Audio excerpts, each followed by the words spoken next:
Assalamualaikum warahmatullahi wabarakatuh. Nama Ibnu Sina dikenal sebagai sosok ilmuwan besar kedokteran dalam sejarah Islam. Ia merupakan sosok yang sangat berpengaruh dalam peletakan dasar ilmu kedokteran saat ini. Nama lengkapnya adalah Abu Ali Al-Husain bin Abdullah bin Sina. Banyak sekali karya tulisnya yang hingga saat ini menjadi rujukan utama. Di antara karya cemerlang Ibnu Sina adalah The Book of Healing dan Qanun fil Atib, peraturan tentang pengobatan, atau The Canon of Medicine. Selain dikenal sebagai pakar kedokteran, ia juga punya minat dan ketertarikan pada bidang filsafat. Semasa muda ia sangat mengidolakan Al-Farabi, seorang filsuf muslim kenamaan. Jika dilihat dari historiografi keduanya, sebenarnya Ibnu Sina sendiri tidak pernah menjumpai Al-Farabi, karena memang mereka berdua tidak pernah bertemu dalam satu masa. Al-Farabi tercatat wafat tahun 339 Hijriah atau 950 Masehi, sedangkan Ibnu Sina baru lahir pada tahun 370 Hijriah atau 980 Masehi. Artinya mereka berdua terpaut 30 tahun. Akan tetapi mungkin karena akses informasi saat itu masih belum secanggih dan seefisien sekarang, informasi kewafatan Al-Farabi mungkin belum sampai kepadanya. Ia hanya mendengar kabar kebesaran ilmu dan pengaruhnya. Oleh sebab itu, ketika muda, Ibnu Sina pernah bersikeras untuk mencari Al-Farabi untuk dijadikan sebagai guru. Namun sayangnya karena memang pada saat itu Al-Farabi sudah meninggal dunia, Ibnu Sina pun tidak pernah bertemu dengan sosok besar itu. Penyesalan itu pernah diabadikan oleh Al-Syafadi dalam Al-Wafi bi Al-Wafiyat. Saya sudah berkeliling mencari keberadaan Syekh Abu Nas Al-Farabi, namun tidak pernah kutemukan. Andai saja aku dapat menemuinya, pasti aku akan mendapat banyak sekali faidah. Walaupun pada akhirnya ia tidak bisa bertemu dan sawan kepada Al-Farabi, rupanya Ibnu Sina punya keinginan lain untuk tetap mendalami ilmu sebagaimana yang ditekuni oleh Al-Farabi, yaitu ilmu filsafat. Pada mulanya dia ingin mendalami kitab metafisik karangan Aristo.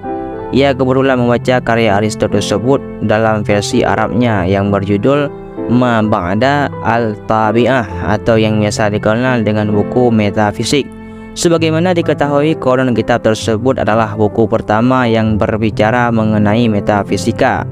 Ibnu Sina tampaknya sangat terobsesi dengan buku babon tersebut.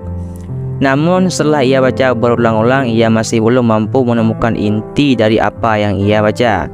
Ia pun mengulangi bacaan kitab tersebut hingga 40 kali. Namun sampai bilangan 40 pun satu kalimat pun ia masih belum paham. Akhirnya ia pun merasa putus asa. Dan ia pun berkata dalam hatinya, percuma aku baca buku ini, tidak akan menemukan inti sarinya. Ia pun memutuskan untuk menenangkan pikirannya. Setelah menunaikan sholat asar, ia pun berjalan menyusuri kota tempat tinggalnya. Menjemput senja, dalam perjalanan tersebut tiba-tiba ia bertemu dengan seorang penjual buku yang kelihatan bersemangat menjual bukunya. Entah karena belum ada pelaris atau memang karakternya, tiba-tiba saja penjual buku tersebut langsung menyodorkan sebuah buku kepada Ibnu Sina tanpa konfirmasi. Merasa tidak nyaman, Ibnu Sina pun langsung mengembalikan buku tersebut. Ia tidak sedang ingin membeli buku atau kitab. Tak berhenti, sang penjual kemudian berkata, "Tuan, tolong belilah buku ini tuan." Pintanya agak merendah. 3 dirham saja tuan, silahkan diambil buku ini. Merasa kasihan, akhirnya Ibnu Sina membeli buku itu. Setelah dibuka, tanpa ia sangka buku tersebut adalah buku karangan Ibnu Nas Al-Farabi, sosok yang selama ini ia cari. Kebetulan buku itu juga merupakan penjelasan dan telaah kritis dari buku metafisik milik Aristoteles.